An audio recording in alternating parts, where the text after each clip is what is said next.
आपको क्या लगता है कि आपको नोटिस किस वजह से दिया गया?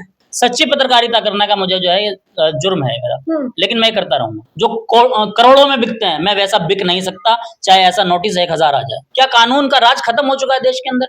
क्या देश जो है वो तानाशाही की तरफ जा रहा है, ये समझ सकते हैं? क्या उत्तर प्रदेश की पुलिस या योगी आदित्यनाथ की पुलिस अब्दुल की चूड़ी टाइट करने में लगी है? योगी जी कान खोल कर सुन लें, किस तरीके से पत्रकारों को और खासतौर पर मुस्लिम पत्रकारों को निशाना बनाने का काम बंद करते हैं। हम इसी मिट्टी में पैदा हुए, यहीं पे मरेंगे, नोटिस से कुछ नहीं होने वाला है, ये प्रशासन सोच ले, याद कर ले।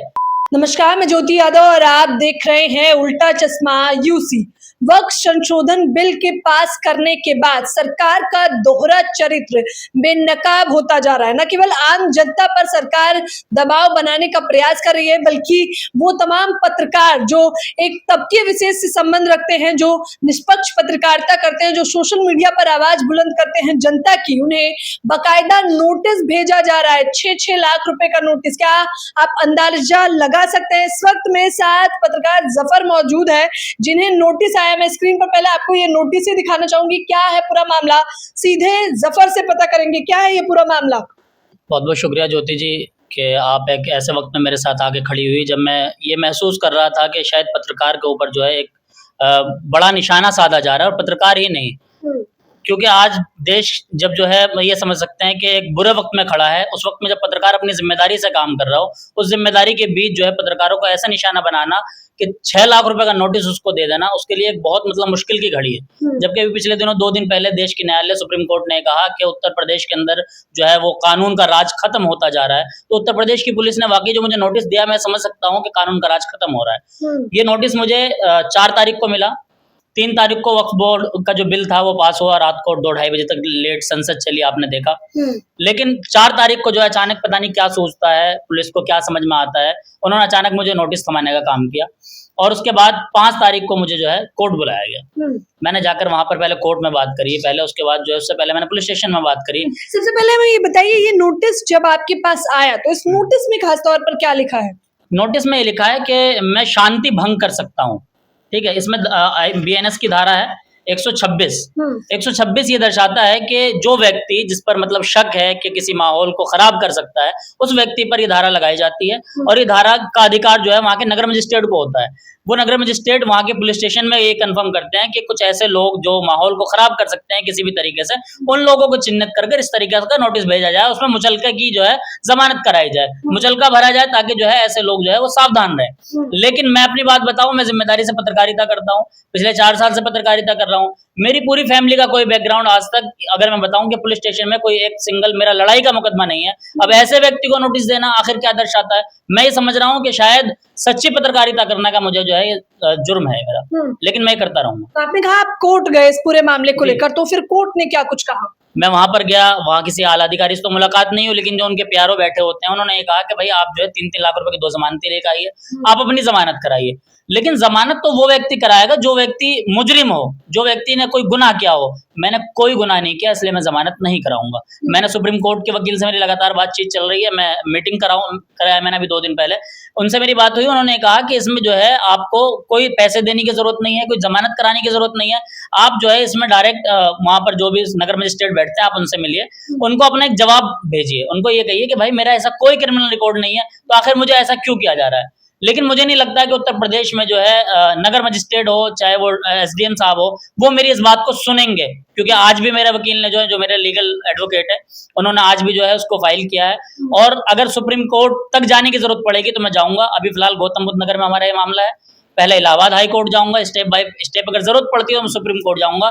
लेकिन ना तो मैं जमानत कराऊंगा, क्योंकि बहुत से लोग कह रहे जमानत करा लो, हट जाओ, पीछे खत्म करो। लेकिन ज्योति जी मसला ये नहीं है कि जमानत आज करा लो।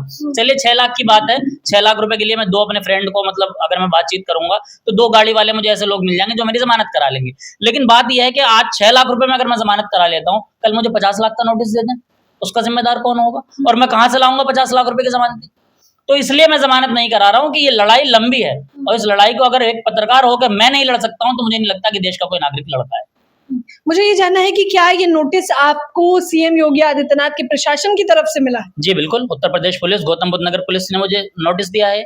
और मैंने जब मुझे ये नोटिस मिला, मैंने जाकर बात करी पहले पुलिस स्टेशन में। मैंने ये कहा कि आप इस क्षेत्र के चौकी इंचार्ज है, आप ये बताइए कि मेरा आज तक कोई मामला आपके पास आया? कह रहे नहीं। मैंने कहा फिर आखिर क्यों आपने मेरे ऊपर मतलब ये नोटिस भेजा? उन्होंने कहा जी ऊपर से आदेश है। मैंने कहा ऊपर से किसका आदेश है? भाई मुख्यमंत्री का आदेश है, किसी आला अधिकारी का आदेश है, या कोई आदेश आसमान से आपके पास डायरेक्ट चिट्ठी आई है? उन्होंने कहा जी हम ये नहीं बता सकते, लेकिन ऊपर से आदेश है। अब आप खुद बताइए या जनता इस बात को बताए कि ऊपर का किसका आदेश चल रहा है कि मुस्लिम पत्रकारों को निशाना बनाया जा रहा है, या जो पत्रकार सच्चाई से काम कर रहे हैं ग्राउंड पर उसको निशाना बनाया जा रहा है? अब किसके आदेश पर ये काम चल रहा है, इसकी तो मैं भी पुष्टि नहीं कर सकता, ना मुझे बताया जा रहा है। अच्छा, इसमें आपने कहा कि शांति भंग कर सकते हैं, तो किस वाक्य को लेकर ये शांति भंग करने का आरोप आप पे लगाया जा रहा है? ऐसा है कुछ क्या इससे पहले आपने शांति भंग करी है किसी जगह पर? मैंने आपको बताया ना कि मेरी पूरी फैमिली का आज तक कोई एक सिंगल क्रिमिनल रिकॉर्ड नहीं है चौकी पुलिस स्टेशन के अंदर। अगर मैंने कोई शांति भंग की होती तो कुछ ना कुछ तो कार्रवाई होती ना पुलिस के पास, या पुलिस मुझे रिटर्न में कोई जवाब दे, पुलिस मुझे कोई फोटो दिखाए, सीसीटीवी की कोई फुटेज दिखाए कि भाई आप यहाँ पे शांति भंग कर रहे हैं, या मुझे कोई लिखित में कोई शांतिपूर्ण तरीके से जवाब तो दे पुलिस। पुलिस मुझे जवाब क्यों नहीं दे रही है? सवाल इस बात का है कि पुलिस अगर जवाब नहीं दे रही है तो क्या इस तरीके से बेकसूर लोगों को ठोकने की कोशिश कर रहे हैं? जब मैं सूरजपुर कोर्ट गया 5 तारीख को, वहां पर मुझे लगभग 15-20 लोग मुस्लिम दिखे जिनके चेहरे पे दाढ़ी थी, जिनके सर पर टोपी थी। उन लोगों से मैंने मालूम किया भाई आप लोग क्यों आए? उनके हाथ में भी सेम यही नोटिस था, उनकी नोटिस में भी सेम यही बीएनएस की धारा लगी हुई थी। मैंने उनसे पूछा आप क्या करते हैं? उन्होंने कहा कि हम नोएडा के अलग अलग सेक्टर में हमारा कबाड़े का काम। मैंने कहा फिर आपके साथ क्या हुआ? उन्होंने बताया कि एक दिन पहले कोई पुलिस का व्यक्ति गया था, उसने उनसे नाम और उनके फादर का नाम पूछा, बस एक कॉपी में नोटिस करके वो ले गए कि अगले दिन हमें नोटिस मिला और उससे अगले दिन हमें यहाँ बुला लिया। अब आप सोचिए उत्तर प्रदेश के अंदर वाकई कानून का राज खत्म हो चुका है कि जब कबाड़े का काम जो व्यक्ति सड़क के किनारे बैठकर कर रहा है उनको इस तरह का नोटिस दिया जा रहा है, तो आखिर वो तो अपनी लड़ाई इतनी मजबूती से नहीं लड़ सकते। मैं एक पत्रकार हूँ और मुझे बल्कि मैं कह सकता हूँ कि बहुत से मेरी फैमिली के लोग भी कह रहे हैं कि आप इंटरव्यू मत दीजिए, हो सकता है आपको निशाना बना लिया जाए, आगे आपके लिए परेशानियां खड़ी हो जाए। लेकिन मैं सोच रहा हूँ कि देश के लिए अगर एक पत्रकार नहीं लड़ पाएगा, अपनी जिम्मेदारी नहीं निभा पाएगा, अगर मैं आज आपको इंटरव्यू ना दूं और मैं ये चीजें ना बताऊं, ये चीजें उजागर ना करूं, तो आखिर लड़ेगा कौन? क्या कानून का राज खत्म हो चुका है देश के अंदर? क्या देश जो है वो तानाशाही की तरफ जा रहा है? ये समझ सकते हैं? आखिर कोई तसल्लीपूर्ण तरीके से कोई जवाब क्यों नहीं दे रहा है मेरा? ना प्रशासन दे रहा, ना कोर्ट दे रहा, क्यों नहीं दे रहा? सवाल इस बात का है। आज लगभग 10 तारीख हो गई, 5 दिन हो गए मेरे घर नोटिस आए हुए। आखिर 5 दिन में मुझे कोई किसी तरह का कुछ तो दिखाइए, आप किस बेस पे आप मुझे नोटिस दे रहे हैं? आपको क्या लगता है किस वजह से इस प्रकार से पत्रकारों को टारगेट करके बकायदा नोटिस दिए जा रहे हैं, या खास तौर पर वक्त संशोधन बिल के बाद मुसलमानों को नोटिस दिए जा रहे हैं? आपने एक नाम सुना होगा, उज़्मा परवीन, जो सीएनआरसी में लखनऊ के अंदर लीड कर रही थी, उनको 10 लाख रुपए का नोटिस दिया है। सुमैया राणा जो कि मनोहर राणा की बेटी है, समाजवादी पार्टी से कनेक्टेड है, उनको भी 10 लाख का नोटिस दिया। चलिए सुमैया राणा के लिए मैं इसलिए नहीं कहता हूँ भाई राजनीतिक कोई मामला हो सकता है आदमी की कुछ, लेकिन मेरा क्या कसूर है? और मेरे जैसे बहुत सारे लोग जो कबाड़े का काम करते हैं, जो छोटे गरीब मुसलमान गरीब तबके के लोग हैं, उनका क्या कसूर है? क्या उत्तर प्रदेश की पुलिस या योगी आदित्यनाथ की पुलिस अब्दुल की चूड़ी टाइट करने में लगी है? क्या अगर अब्दुल की चूड़ी टाइट करेंगे तो क्या इस तरीके से शासन प्रशासन चल पाएगा? ये जो नफरतें घोली जा रही है, आज जिस बीज को बोया जा रहा है, ये कल काटना पड़ेगा। ये उत्तर प्रदेश का माहौल बना नहीं बल्कि बिगाड़ रहे हैं उत्तर प्रदेश की पुलिस और उत्तर प्रदेश का शासन प्रशासन। ये खुद माहौल को बिगाड़ रहे हैं। मैं समझ सकता हूं कि शांति भंग को ये जफर नहीं कर रहा है, शांति भंग ये प्रशासन के लोग कर रहे हैं। अब आप खुद सोचिए ज्योति जी, अगर मैं बेकसूर हूं, मैं बेगुनाह हूं, मुझे अगर आप नोटिस देकर मुझ पर मतलब प्रशासनिक दबाव बनाकर या मेरे खिलाफ नोटिस निकालकर आप मुझे जेल भेज देंगे, जब मैं जेल से आऊंगा तो क्या करूंगा? आप उग्र कर रहे हैं ना आखिर लोगों को। मैं किसी को धमका नहीं रहा हूं, लेकिन मुझे ये बताइए कि एक शरीफ व्यक्ति को मतलब नोटिस देने की क्या जरूरत पड़ी है? आपको क्या लगता है कि आपको नोटिस किस वजह से दिया गया? मैं एक सच्चा पत्रकार हूं, जो करोड़ों में बिकते हैं, मैं वैसा बिक नहीं सकता, चाहे ऐसा नोटिस 1000 आ जाए, और चाहे इसके लिए कितना भी मुझे प्रशासन मजबूर कर दे, मैं बिक नहीं पाऊंगा। मैं अपना जमीन नहीं बेच सकता। मैं सच्चाई से पत्रकारिता करूंगा, और अगर मैं सच्चाई से पत्रकारिता जिस दिन नहीं कर पाऊंगा, मैं पत्रकारिता से इस्तीफा दे दूंगा, लेकिन मैं झुककर काम नहीं करूंगा। प्रशासन की आंख में आंख डालकर सवाल पूछूंगा, और जिन प्रशासन के लोगों ने ये जो हरकत करी है ना मेरे खिलाफ नोटिस देने की, वो कान खोलकर सुन ले, ये चेतावनी समझ ले अपने लिए कि मैं पहले सूरजपुर कोर्ट, तो ये छोटी कोर्ट है, इलाहाबाद हाई कोर्ट जा रहा हूँ, और वहां बात नहीं बनी तो देश के न्यायालय जाऊंगा, और मुझे वहां से भी इंसाफ नहीं मिल रहा तो मैं संसद तो नहीं जा सकता, सड़क पर बैठकर आंदोलन करूंगा, एक पत्रकार हो गया। लेकिन मैं इनको छोड़ूंगा नहीं किसी भी कीमत पर, क्योंकि ये अन्याय हो रहा है। भाई अगर मैं मुजरिम होता तो आप मुझे नोटिस देते ना, जब मैं मुजरिम नहीं हूं क्यों मुझे नोटिस दे रहे हो? क्या कसूर क्या है मेरा? मैं पिछले 1 हफ्ते से लगातार इंटरव्यू दे रहा हूं, क्या प्रशासन के लोग नहीं देख रहे हैं? आप जिस तरीके से आपने नोटिस भेजा, इस तरीके से मेरे पास जवाब भेज दीजिए कि आपने ये किया है। क्यों नहीं भेज पा रहा है? प्रशासन क्यों सहमा हुआ है? प्रशासन जवाब क्यों नहीं दे रहा है? एक मुस्लिम होने की वजह से आप मुझे मतलब निशाना बनाएंगे? अगर आप निशाना बनाएंगे तो मैं उसके लिए मजबूत लड़ाई लड़ने के लिए तैयार हूं, लेकिन मैं लड़ाई लड़ूंगा, पीछे नहीं हटूंगा। क्या वक्त संशोधन बिल के बाद ये ऐसे तमाम और वाकया आने बाकी हैं? जफर, आपको कैसे लग रहा है? बिल्कुल बिल्कुल ये उत्तर प्रदेश का माहौल उग्र कर रहे हैं प्रशासन के लोग, क्योंकि मस्जिदों पर जो है लगातार पुलिस का दस्ता घूम रहा है, फ्लैग मार्च किए जा रहे हैं। क्यों भाई, मस्जिद में कोई आतंकवादी बैठा है क्या? मैं कोई आतंकवादी हूं क्या? मैं देश का नागरिक हूं। हमारे बड़ों के पास जो है इस देश से जाने का ऑप्शन था। बाय चॉइस इंडियन है, मैं बाय चांस इंडियन नहीं, गलती से नहीं रहे हैं। हमने इस हमारे बड़े ने जो है इस देश को कबूल किया है। हम इसी मिट्टी में पैदा हुए, यहीं पे मरेंगे। नोटिस से कुछ नहीं होने वाला है, ये प्रशासन सोच ले, याद कर ले।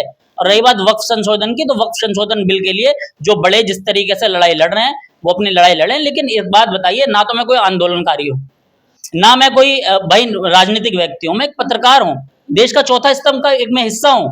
अगर चौथे स्तंभ पर आप वार कर देंगे तो फिर कौन बोलेगा? आप यानी कि देश का एक पाया हटाना चाह रहे हैं, पाये को हिला रहे हैं। अगर देश का एक पाया हिल गया ना, तो ये समझिए कि देश जो है वो तहस नहस हो जाएगा। इसलिए योगी जी कान खोल कर सुन लें, किस तरीके से पत्रकारों को और खासतौर पर मुस्लिम पत्रकारों को निशाना बनाने का काम बंद कर दें। निशाना बनाया जा रहा है, और खासतौर पर मुसलमानों को।